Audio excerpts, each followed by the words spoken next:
ఒకడంటాడు కొండకి నడిచొస్తానంటాడు, ఒకడంటాడు స్వామి మీ హుండీలో 5 రూపాయలు వేస్తానంటాడు. ఇప్పుడు వీటిని మొక్కులు అంటారు.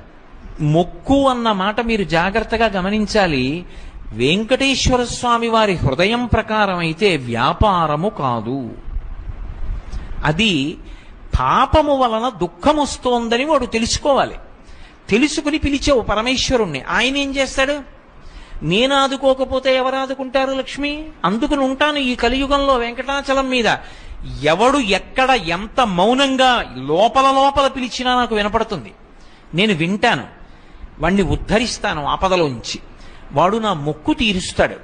ఆ డబ్బు పట్టుకొచ్చి నా హుండీలో వేస్తాడు. నేనేం చేస్తానో తెలుసా?